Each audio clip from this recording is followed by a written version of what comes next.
All right, good afternoon. I've got a great broadcast for you guys today. This is Jonathan Alexander with Live Border News, and I have Representative Phil Lyman of Utah, who's going to be live on broadcast with me, and we're going to be talking about election integrity. And we'll be right back with you guys live here in 1 minute.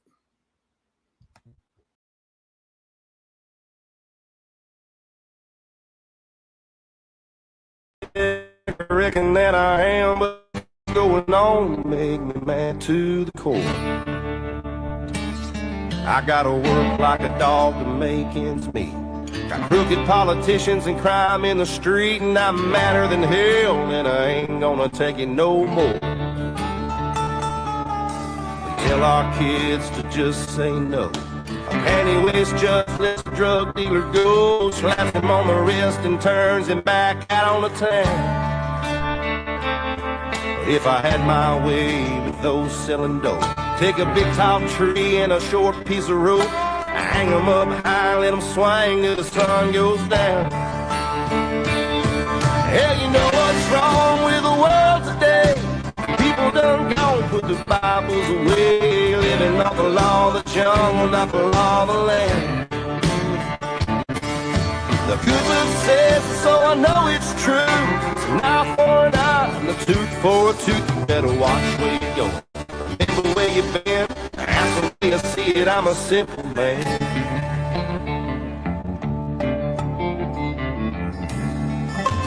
I'm the kind of guy that wouldn't harm a mouse. I catch somebody breaking in my house, I got a 12-gauge shot. All right. Today I have Representative Phil Lyman from Utah. We're going to be discussing about election integrity, and I'm going to bring Phil live to the stage now.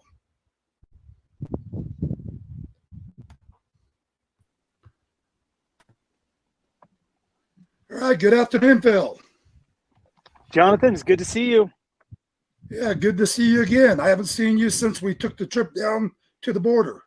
I know. I need to come back down. That was a real experience for me.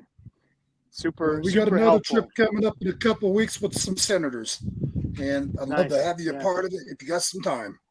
Yeah. Fill me in on it. So today, Phil, I'd like to discuss what happened to you out in Utah. I know you were running for governor, and you had a lot of support out there, and they managed to, as far as I'm concerned, I'm going to say it, cheat their way through it.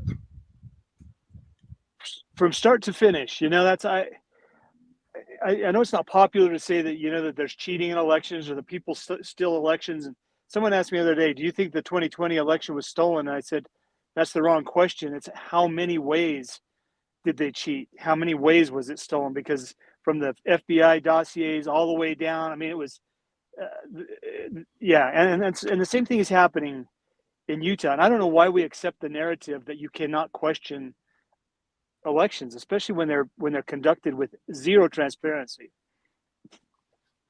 100% that's my gripe here. Yeah. Yep. Well, kind of like you look up what's been happening out here in Arizona. They're actually allowing the illegals to vote now. Yeah. Well, this is part of that whole ERIC Electronic Registration Information Center, and we knew it was bad news. I mean, it's sponsored by the former people that ran Obama's campaign, so it's a Democrat sponsored thing. But they say right on their thing, we don't screen for citizenship. So somebody gets a driver's license, they go on the voter rolls. ERIC clears it. It's like a laundering facility, and so they show up on the voter rolls, and ERIC says they're fine. So everybody goes with that. And the same thing's happening in Utah in a big way.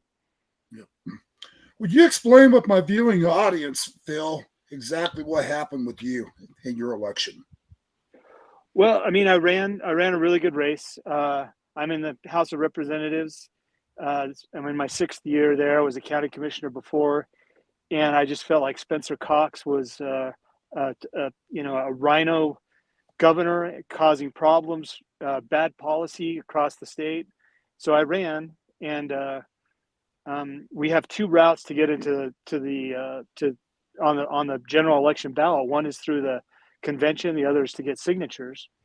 And so at the convention, I got 67, almost 68% to his 32.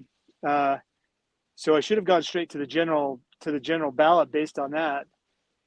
But they forced us into a primary, and and he came out 23 minutes after the polls closed. He came out and announced his victory and started criticizing me for not conceding. And at that point, he was in the initial drop, it was like 60-40 in his favor. And I thought, there's just no way. And by the time the whole thing wrapped up, days later, of course, it was 54 to 46.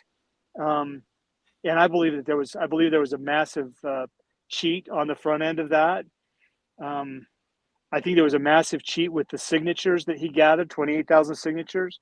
And I've said, I have the right to think that, and they could disprove me in an hour if they would open up the books, which they will not do. They won't show his signature packets. They won't show the voting records. And until they do, I truly believe that there is evidence to support that assertion. I'm a CPA, so that's I understand auditing. I understand what it means when a person is concealing information that should be available. I don't know what else you do, but assume that the reason they're not willing to give it is because it wouldn't withstand scrutiny. Well, yeah. And then when you look at the fact that you had 68% of the vote there, and then what they turned around and forced you into, that is highly unacceptable. Yeah, the legislature passed that 10 years or so ago, and it's a ploy. It's a ploy to be able to keep people with money in office, and it makes it very hard for someone to run if they don't have the money, because they'll be up against someone who can pay for signatures. Talking to one candidate today with statewide signatures, he paid $500,000 to get his signatures, and not everybody can do that, and it's so to go to the convention, get 68% against an incumbent governor, even to get 46%, if that were the accurate count, 46% against an incumbent governor who claims to be one of the most popular governors in the United States, it's like it's all cooked. It's all fake information. Oh, yeah.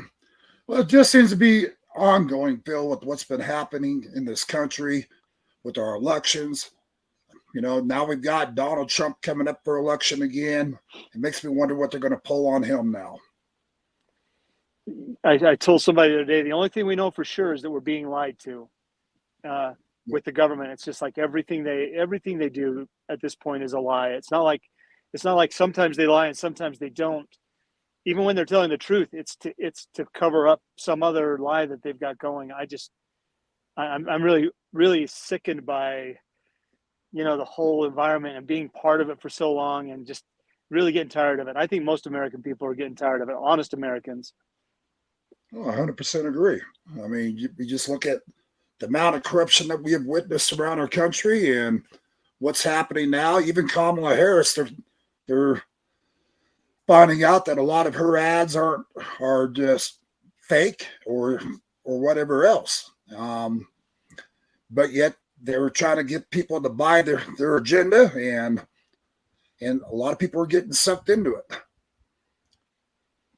That's what's so powerful about what you do, and going down to the border, it's like you hear this and you hear that, you go down and you look at it, it's like, oh wow, this is it's not abstract anymore. I'm not taking someone's word for it. I'm watching it. I'm looking at it with my own eyes, and so yeah, better than anybody, but the truth versus the narrative, they do not match up.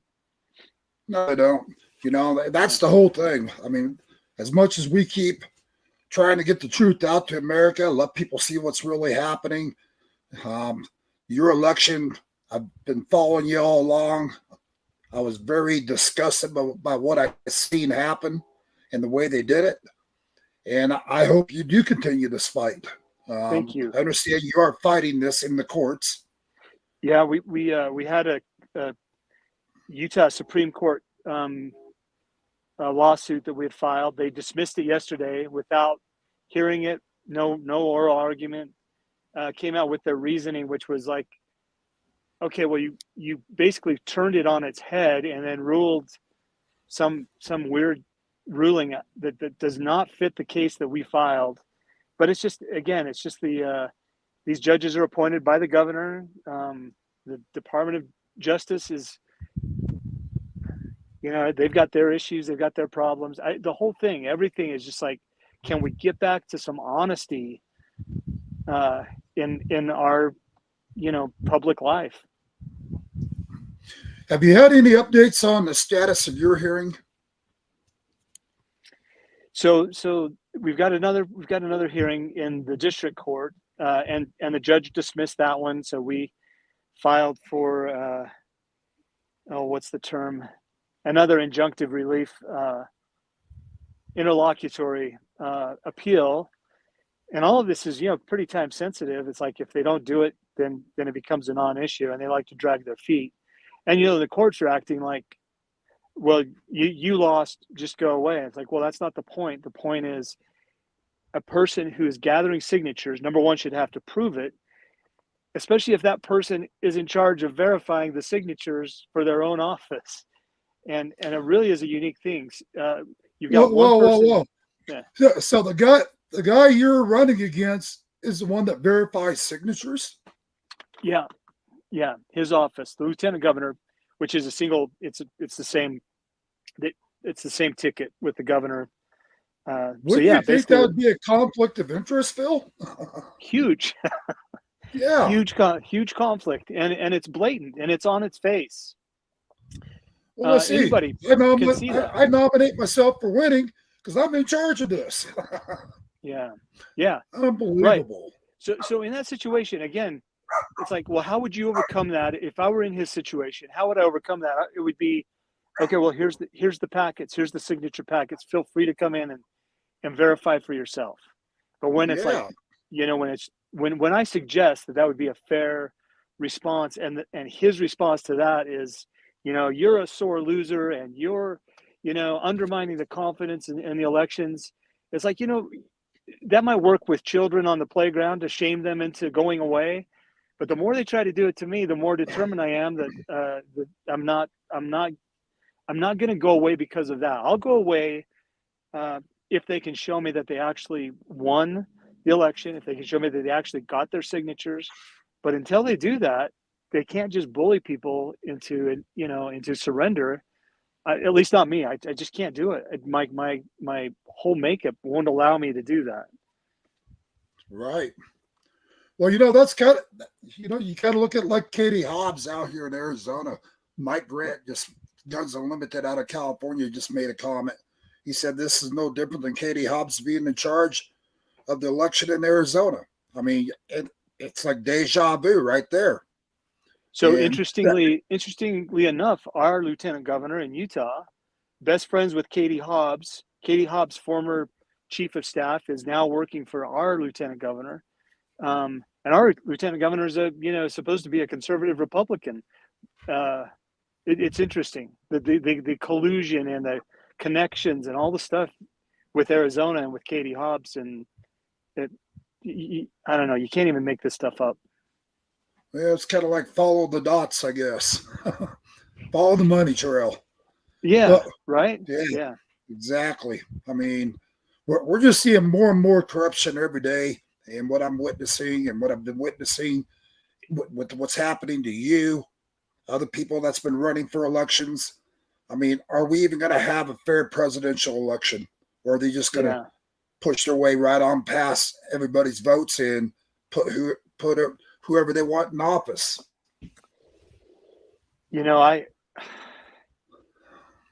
I've never considered myself a conspiracy theorist. But I do read stuff, and I don't think the country we had before JFK is the same country we have now. I don't know what's going on, but you look at, the Biden administration, they were not working for America. I don't know who they're working for, but it's not America. And so to think that this cabal, this globalist effort would not stoop so low as to interfere with our elections is just putting your head in the sand, because of course they would. And if they can take America through, a few machines and a few algorithms, I mean, they're going to do it. And it's a huge industry, and they are really controlling it, and they control the narrative, and they shame people into compliance with their narrative. Well, Phil, I never thought I'd talk like this, but I'm just going to say it. I don't care who wins this election. Honestly, I have to say what's on my mind. I see a revolution coming no matter what. And, Yeah. and that's going to be a sad day for America to have this happen on our soil. But the Democrats already said, even if Trump wins, they're not going to allow him to be in office. They flat out declared that. And that actually made national news. And, when you hear comments like that right there, it's like, what are they willing and capable of doing? And yet they can say all of that kind of stuff, and you and I will be the ones that they accuse of being, militant and dangerous, where they are the ones that are actually out. I mean, it's the same thing we saw. Black Lives Matter could be out burning up cities, and they go after the J6ers with a straight face and no apologies. It's like they're lying, and we know they're lying, and they know that we know that they're lying, and they just keep doing it. And yeah, that's why I say it's like a captured government or administration at this point, and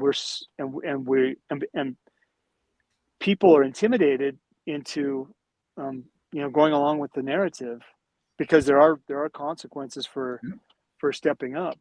And what people have to recognize is the consequences for not stepping up are so much harder. That's Winston Churchill. Sorry, I'm rambling on here, but I'd heard his quote before. He said, you had the choice between dishonor and war, and you chose dishonor, and now you'll have war. I just assumed that, when I'd heard that the first time, that he was talking to Germany, but he wasn't. He was talking to his own party in Great Britain before he was prime minister. And that's kind of the way I feel with the Republicans, to say, hey, you have a chance to do the right thing, to stand up and to stop this early, or you can go along with it. And if you go along with it, the problems are going to be so much worse. And we're really at that point where we're saying, I'm afraid we've allowed our country to be taken over, and it's not going to be easy to take it back. And really, you're spot on, Phil. I mean, you look at the amount of illegals that's already come into our country. It's over 10 million. Wow. Just in less than 4 years of the Biden administration and Kamala Harris being in power. And even if Donald Trump does take power, there's no way, in my opinion, 4 years he's going to have that kind of power to get rid of that many people. They don't even know where most of them are at. So he's going to have his hands full if he does take office. Yeah. The idea that we can't have a secure border is just, that's like suicide. It is. I don't know if you see my recent reporting, but they're flying drones. The cartel is now right over the border road that me and you were on. I saw you reported that. Yeah. Yeah, and they're awesome. And they've got these drones armed with bombs and explosives. The Sinaloa cartel is battling it out with another cartel over there. On top of them, now they're flying them right over the border road. And Homeland Security is just sitting there, and Border Patrol looking up in the sky watching it. I mean, why the hell aren't they shooting these out of the sky? I'm sure they're instructed not to. Yeah. They even let them carry a weapon. Yeah. These are crossed right over into our airspace, right on the border road, and it's like they're just watching them like they're watching hot air balloons. Well, that's what, when we were down there, that's the couple of the reports that we got from kind of insider reports, was that the National Guard that Katie Hobbs sent down were not allowed to carry any firearms, and they were basically processing paperwork. And so, Well, I'm going to introduce you to a gentleman. He's following this live broadcast tonight. Mike Grant. He's with Guns Unlimited. He just got done making a comment saying, make sure Phil joins us when we go back to the border. He's out of California. And he actually had Kamala Harris turn around and give out all of his personal information, gave out his driver's license number, gave out his CCW number, the whole 9 yards. Now they're having to fight that in court. And then right behind her, another representative did the same exact thing. Wow. And it's just the stuff that you witness and the amount of corruption that we're seeing is unbelievable. And then come to find out, Kamala Harris even ended up releasing all the judges, law enforcement, CCW numbers, as well as everybody that owned a CCW. Wow. So I mean, and if that's not somebody trying to make you into a target, I don't know what is. I mean, that's what we're dealing with. Yeah, that's scary. Yeah. And then but what's more scarier yet is seeing what you're dealing with out in Utah. I mean, this is very concerning. We need somebody like you that's a fighter in office, a person that had 63% of the vote, correct? 68% at convention. Sorry about that. 68%. Yeah. 68% of the vote. And then they turn around and decide to revise it all and make you go a different route. Yeah. I mean, you got to win. You got to win twice. Now, if there was, if two people come out of convention, then you have a primary. But when one person, comes out above 60% is what the law says. Anyway, here we are. So how can they veto the law like it doesn't exist and push it on forward anyways? Well, and that was what our lawsuit was and here again, the person who is in charge of that is the lieutenant governor, and it's her own office. Like you say, it's such a conflict of interest, but it's like, it'd be one thing if she wasn't running and she was doing this, and other people could say, hey, that's not right. But when it's your own office and you're doing it, I mean, she should have delegated that to the attorney general or to, anybody else besides herself. And yet they do it with a straight face, just like you said, it is just like Katie Hobbs. Same scenario. Wow. And the courts don't find a conflict of interest. I mean, they're appointed by the governor, and I hope you take this all the way to the Supreme Court. I just as we were talking here, I'm getting texts from some of the people that are helping me. I did this pro se, which I don't know if that's smart or not, but there was some strategy to it. And they're saying this goes straight to the Supreme Court from the state Supreme Court. So it could happen. I think the Supreme Court would hear it. I really do. They've shown an interest in this election stuff at the state level. Yep. Well, I hope you pursue this all the way, because thank you. As far as I'm concerned, you deserve to be governor, and you want it, as far as I'm concerned. Yeah. I mean, Utah deserves an honest governor. I guess I don't know if I deserve it, but I've certainly earned it by the votes that I've garnered. But Utah deserves it. People deserve a representative form of government. We're guaranteed that by the Constitution. That's what a Republican form of government is. A government, from the bottom up. And these people desperately wanted to be from the top down, and they're just going to impose it on top of us, whether we like it or not. It's not right. It's really counter. Yeah. Well, it's kind of like the Obama administration, Kamala Harris. They all kind of just write the rules as they go, and they believe they can just change everything on a dime, and the American people just have to accept it. Yep. And, I've repeated this like a broken record. The Constitution has a reason why they wrote it in the laws of the land, that we are not to tolerate such a corrupt government. Right. And that's why I think, honestly, we're going to see a revolution in the end, because people are getting fed up. They're tired of it, and they see it happening once again. And again, I don't wish for bloodshed or anything else on American soil, but I've seen enough people out there all across this country, including militias and other things, making comments. This is it for them.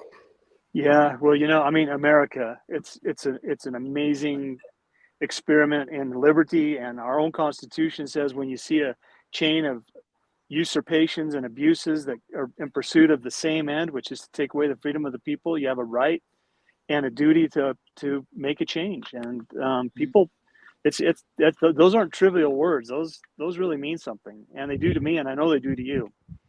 Amen.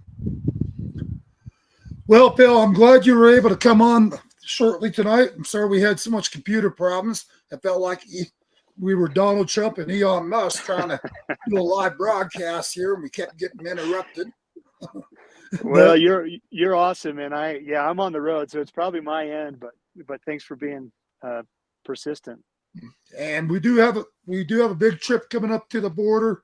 I'll text you the dates and times, and if you can be a part of this, Mike Grant, myself, I know these senators would love to have you aboard, and like to have you back down to the border with us. Yeah. Have you had any more contact with Ian Trottier? Yeah, I have. I was so glad to have gotten to know him. We've had a good correspondence since then, and he's doing some important work. And if he was coming down, I'd love to go see him. Love to see you guys.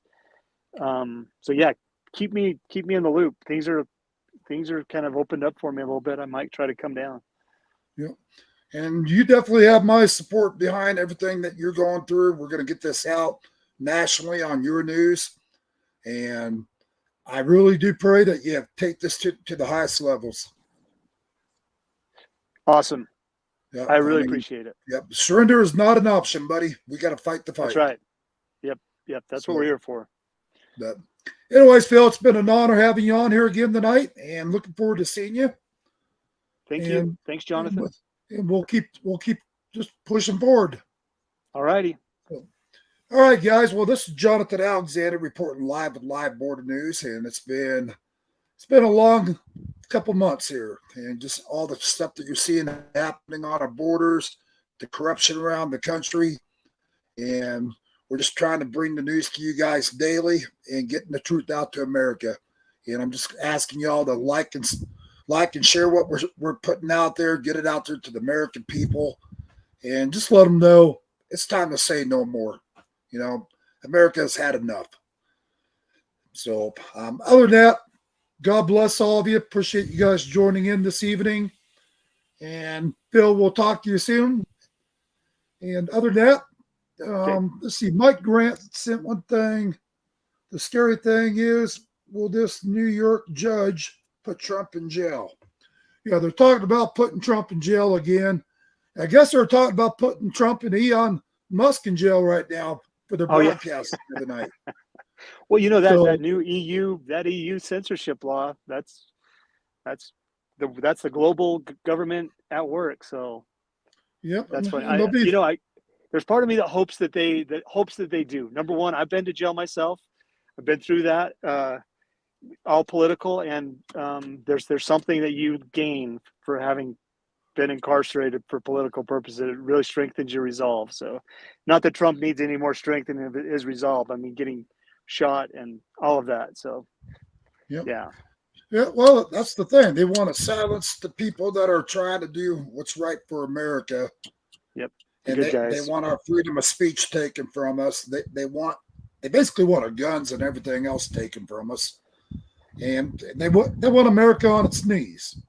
Yep. And quite frankly, I don't live on my knees. So that's right.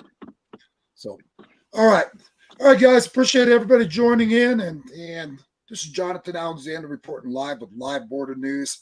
And we'll be back live here tomorrow. All right, you guys have a good evening, and thanks for joining in.